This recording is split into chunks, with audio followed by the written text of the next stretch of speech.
Good morning. This is the Paradise Unicorn Priestess bringing you day 117 of A Course in Miracles, the Yin translation where we use female words.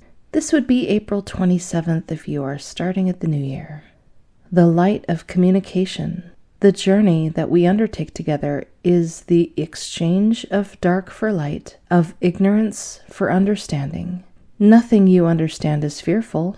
It is only in darkness and in ignorance that you perceive the frightening and shrink away from it to further darkness. And yet it is only the hidden that can terrify, not for what it is, but for its hiddenness.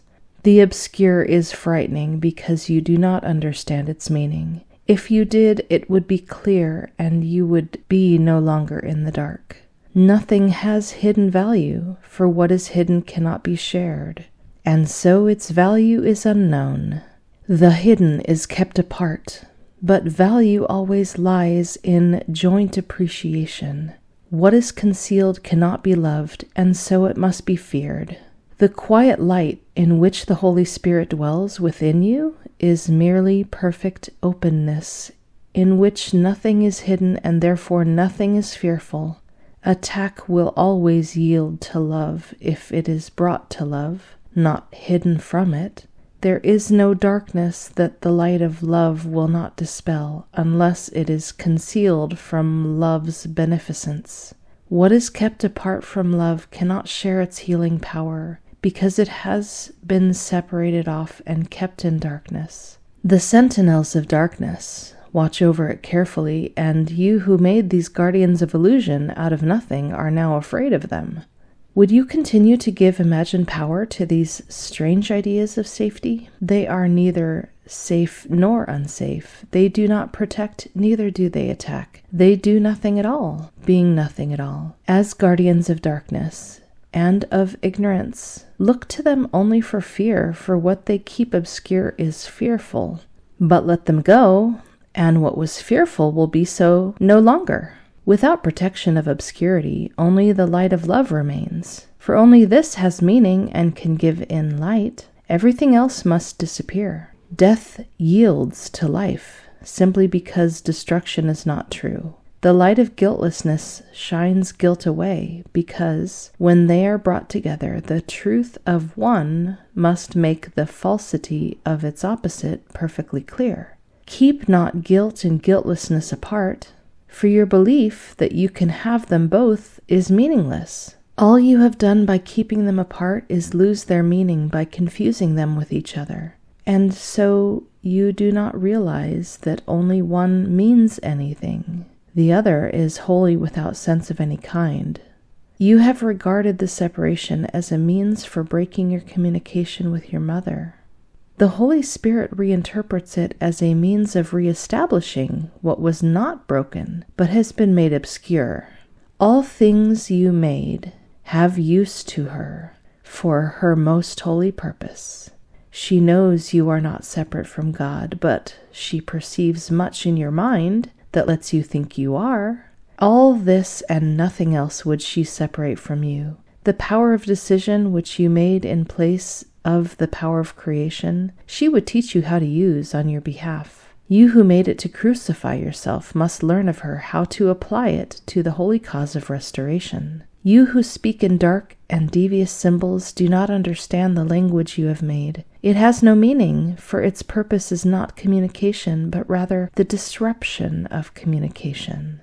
If the purpose of language is communication, how can this tongue mean anything? Yet, even this strange and twisted effort to communicate through not communicating holds enough of love to make it meaningful if its interpreter is not its maker. You who made it are but expressing conflict from which the Holy Spirit would release you. Leave what you would communicate to her. She will interpret it to you with perfect clarity, for she knows with whom you are in perfect communication. You know not what you say, and so you know not what is said to you. yet your interpreter perceives the meaning in your alien language. She will not attempt to communicate the meaningless, but she will separate out all that has meaning, dropping off the rest and offering your true communication to those who would communicate as truly with you.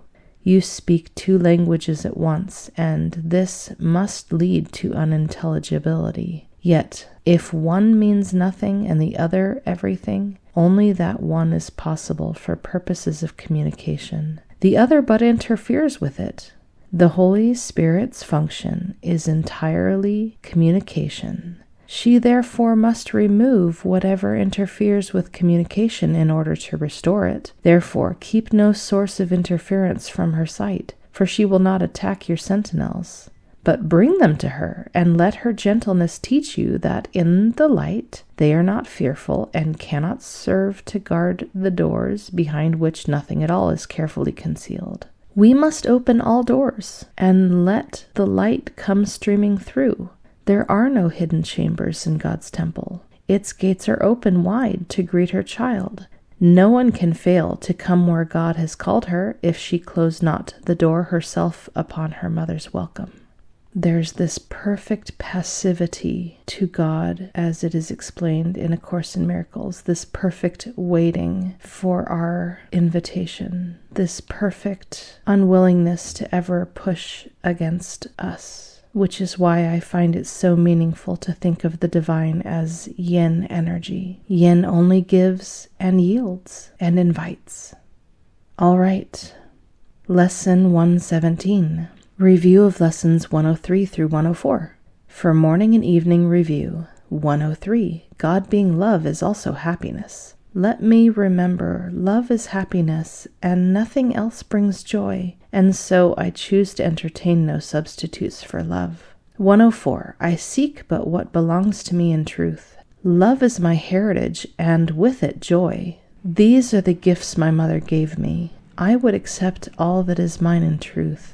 On the hour, God being love is also happiness. On the half hour, I seek but what belongs to me in truth.